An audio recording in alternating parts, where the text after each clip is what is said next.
And joining us now is Kamal Nath. He is India's Minister of Road Transport and Highways. And we welcome you to Toronto, Ontario, Canada. It's nice to meet you. We are going to talk about the purpose of your visit, but I can't help but start with, for a few questions anyway, the welcoming that you got when you gave your speech here. There were 500 Sikh protesters welcoming you to this city who were protesting your visit here. And I want to just start by getting your reaction to that. What did you think? Well, I was surprised. I had read something in the press, and I was very surprised and appalled by it because they were protesting about incidents in 1984 where I've not been charged in any court of law, in any police report, and forget about being convicted. I've not even been charged. There's nobody in India who's made a charge at me saying that he in any way was affected by anything what I had done or said. Well, let's just fill in the blanks for those who may not know. The suggestion was, certainly the Sikh protesters said that you led a Hindu mob that attacked a Sikh temple, the result of which was that several people were burned inside. That was the allegation anyway. Well, that's an allegation. That's an allegation made after 20 years. There's no allegation. I was here 3 years ago. I've been coming to Canada for so many years. I live in India, where these incidents were supposed to happen. And nobody's ever made that charge for 20 years. Suddenly, somebody pipes up, a group of people claiming to represent the Sikh community, which they don't, start making these charges. Are they false, the charges? I mean, they are false and malicious because here they're talking about incidents in India. Nobody has charged me for 20 years. There were charges made on many others in police stations, in courts. Nobody charged me for 20 years. And suddenly, on one visit after 3 years, when this incident happened in 1984, and I've been coming to Canada for so many times. So I was surprised that what is the origin of this and what is the purpose of this? Do you know the answers to those questions? Well, it's widely known that these represent the elements who have had separatists, who were propagating separatist agendas in the past. And now when that's a non-issue, they've started on this, a human rights issue. And they chose to charge me for reasons I couldn't understand when nobody in India has charged me. So do you think they're exploiting your visit for their own political purposes? Absolutely. Having said all that, do you have second thoughts about having come to Canada because of all this? Not at all. I knew this was going to happen. I'd read all the releases they had made, the emails they had sent, and that made me even more determined to come. More determined to come. Did you see any of the protesters? No, I didn't. So they kind of snuck you in a back door or something? Yeah, I went in from a side, from an entrance. I don't know which entrance I went in, but I didn't see them. Perhaps they were in the front and I went from the side. Would you have wanted a chance to address the crowd? I don't think so, because these are elements when they know, they're not talking sense, they're not talking logic. And when you're dealing, you're trying to engage with somebody who themselves, I'm sure, also know it's all false. Because they do know that I've not been charged. They do know that nobody's come out and said that he's been affected by anything. They do know that they're doing it after 20 years. It's not that they don't know this. So what do you talk to them about? Okay, let's move on. Your current portfolio is the Minister of Road, Transport and Highways, and you are overseeing some of the largest capital projects I think this is one of the largest infrastructure renewal projects in the history of the world. It's huge. So before we talk about what you're doing, let's get a sense about where things were at. What is the current state of India's infrastructure in your view? Well, we have a huge infrastructure deficit. I think the biggest deficit we have in the country now, as we are on a growth trajectory, is to bridge this deficit. And we are trying to catch up. We're not trying to build for the future. Building for the future will be the next step. At the moment, we are so far behind in our entire infrastructure that it's an enormous task. Here in North America, we feel, I think we're going through a bit of a public transit splurge right now. We feel that the automobile has been too favored for too long, and we're trying to catch up in public transit. I know China's building a massive high-speed rail network. They're talking about doing similar things in the United States. You guys in India are focusing on roads. How come on roads? Well, because you've got to have connectivity, and roads affects the lives of every single person. Roads impacts industry, agriculture and trade. When you talk about education, education affects the lives of some people, but roads affects the life of everybody. Okay. In March 12th, the Ottawa Citizen, which is one of our larger newspapers in Canada, wrote the following. The road sector in India is plagued by poor planning and execution, corruption, and huge time and cost overruns. About 40% of road contracts have cost overruns of 25 to 50%, and about 90 billion rupees are locked up in disputes and arbitration. There is also a shortage of labor. India has 110,000 highway engineers compared to more than 500,000 in China. Land acquisition is a big challenge, with most tracts of land in India lacking clear title deeds and growing opposition from farmers against use of land for industrial purposes. Can you tell us some of what you're trying to do to deal with all of these problems? Well, to start off with land acquisition, I don't think that's very correct, because land acquisition in the case of roads is not combative. It's not a contentious issue, because it's 5 meters here and 5 meters there, or 10 meters either way. And people are happy that the value of the land will go up. So I get a lot of requests, in fact, to divert the road through their people's land. So land acquisition has been a delayed process. The process causes delay. It's not contentious or combative. So that's where I think land is concerned. And we've addressed that. We've addressed that by changing the process and so on and so forth. What about the corruption issues? Well, I see we have a very transparent process, and we have international companies bidding. Much of that, what they talk of, so much locked up in this and so much, there are so many delays, is a story of the past. The corruption issue is not a story today? I don't think so. It's not big. It's all transparent. So it's all by bids. And when you have a bid, an open bid, a transparent bid, well, that's the way it is. Have you been able to convince the markets that that's the case? Well, the markets are convinced. That's why they're all internationally, all players are coming, because they're convinced. How about engineers? It says you're way low on what you need to engineer and design all these projects. Well, we have been outsourcing engineering and design to technical consultants. And with the huge jack-up which we've done of the program, there is a shortage of technical consultants. In fact, this morning I was talking to technical consultants to beef up their capacities. Those who work in India, Canadian consultants who work in India, because we've jacked up our program so much. And in the past, there was no shortage. Now, when we've jacked it up in the span of 8 or 10 months, obviously there's going to be that pang of consultants not having capacity to do it. Okay, here's our largest circulation newspaper in this country is the Toronto Star, and here's what they published earlier in March. Across this sprawling country, work crews toil around the clock to meet the government's goal of 20 kilometers worth of new roads built every day over the next 4 years. It's a mammoth task that is India's largest and highest profile public sector project. While India has had laws banning children, such as 10-year-old Behera, from working in quarries and in other hazardous occupations for more than 20 years, children's rights advocates say the government and even international donors such as the World Bank are loath to ensure those laws are enforced, both because child labor is affordably helping India modernize and because the country's education system is in a shambles and couldn't handle the influx of India's estimated 60 million working children. Okay, what is your government doing on this issue of child labor, which obviously the paper suggests is pretty inappropriate? I do not know what the paper suggests, but I do know that India has not been charged with child labor. I've been Commerce and Industries Minister for many years, and across the country, across so many countries, this was never a charge. It's all open. We are an open society. You can't have child labor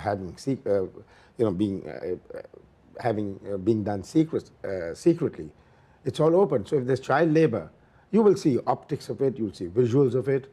And if you're suggesting there's child labor in road building, I think it's ridiculous, because you can't build roads in the dark. You can't build roads behind walls. Roads are open. People would see.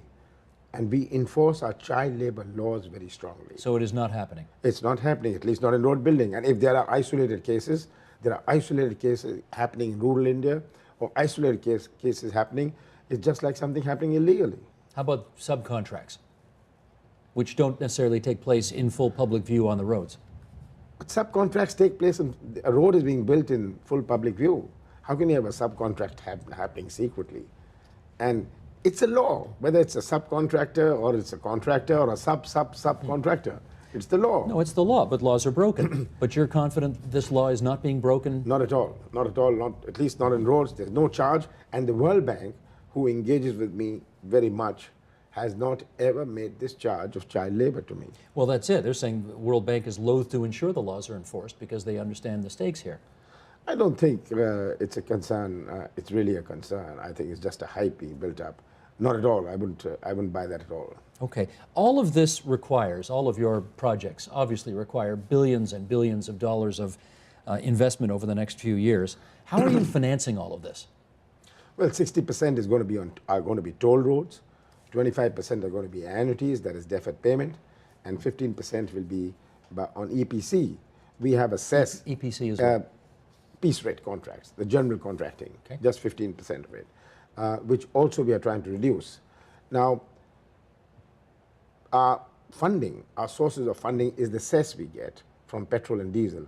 There's a cess which is imposed on petrol and diesel, but it's a nominal amount, which gets transferred to the road building account. Then there's the funding we get from multilateral agencies like the World Bank or the ADB, and so on and so forth, from the private sector. Have you got a price tag on the whole thing? Well, when we are talking of 20 kilometers a day, we are talking 7,000 kilometers a year. And to complete 7,000 kilometers a year, you are talking about having work in progress of 20,000 kilometers. And 20,000 kilometers is $50 billion. 20,000 kilometers is $50 billion. And this is a multi-year project. Well, we got to do 7,000 kilometers per year. So right. At any given time, you got to have 20,000 kilometers of work in progress. Are public-private partnerships a part of this as well? Absolutely. How so? Well, the BOT toll is a public-private partnership. In fact, this is the largest public-private partnership ever undertaken. But are there going to be private sector companies that own the roads at the end of the day? Of course, there are, okay. And there will be. There are about 100 roads which are owned by private sector companies. And this is accepted. I mean, we've had some experience with this over here, and I think it's fair to say the jury is out on whether or not people like this. There are some people who believe that the state should own all the roads, and that when you allow a private sector company to build and own a road, it is rife for difficulties. Let's just put it that way. People aren't necessarily thrilled about the tolls that are charged on those roads, that kind of thing. In India, we have a concession period. For that concession period, they operate, manage, and toll the road. So it's not an issue as yet. And here, people have I know about it, I was reading about it. People don't want to pay the toll. Right. And so in India, it's different. People are seeing a better road, they're saving on fuel, they're saving on time, and they're willing to pay a small amount of what they save on toll. Okay. What are the opportunities for Canadian companies and Canadian investors in all of what you're planning? Well, over the last 2 days, this is what I've discussed. And we are looking at Canadian investments in our concessions. We are looking at Canadian contracting companies, Canadian consulting companies, to come and participate in this huge program we have. And are the relations between our two countries satisfactory enough that you think there's an opportunity for Canadians to go over there, help out, make some money, and so on? They already are making a lot of money. All the Canadian companies in India are making a lot of money. Who's making a lot of money over there? Well, everybody. The entire private sector is. Our growth story is a private sector-driven growth story. And if there's huge investments coming into India, it's only because they see profits. Part of the reason I ask is, and we'll just finish off in our last few minutes here on the World Trade Organization, because you know that, well, you were the lead negotiator, weren't you, for India in their WTO in the last round? Yes, I was. Yes, okay. So you know better than anybody then about how the so-called Doha round, which started in 2001, and they've been at it almost 10 years now, and they still haven't got signatures on a piece of paper. Why, in your view, has this round, which you know so well from your first-hand experience, why has it not been concluded yet? Well, I think this round was dealing with some of the most difficult aspects. You had the Uruguay round, which set up the WTO. It dealt with a large number of issues, but it put on the side, it put under the table issues which were very contentious. And the Doha round is supposed to take up those issues which were left behind, or build upon some of the issues which were dealt with in the past. So the most contentious issues relating to subsidies, issues relating to market access, issues relating to services, all these issues were left out. And that's why this round took on very, very contentious issues. I'm trying to remember if it was you that she was talking about. The American special trade negotiator during all of this said, after the talks had broken down between your country and hers, she said, "You know, I love you." And it was either you or maybe somebody else who said, "You know, if you loved us a little more, we'd have a deal. Yeah. So I'm glad you love us, but you don't love us enough." Yeah. Well, I remember that because I remember was that you who said that? Yes, Susan Sharp telling me I love you. I say, "You don't love me enough." Now, if they loved you more, what would happen? Well, I think the position was simple, and the differences were sometimes small, sometimes large. Our position was that it's free trade and fair trade. You can't just talk about free trade without talking about fair trade.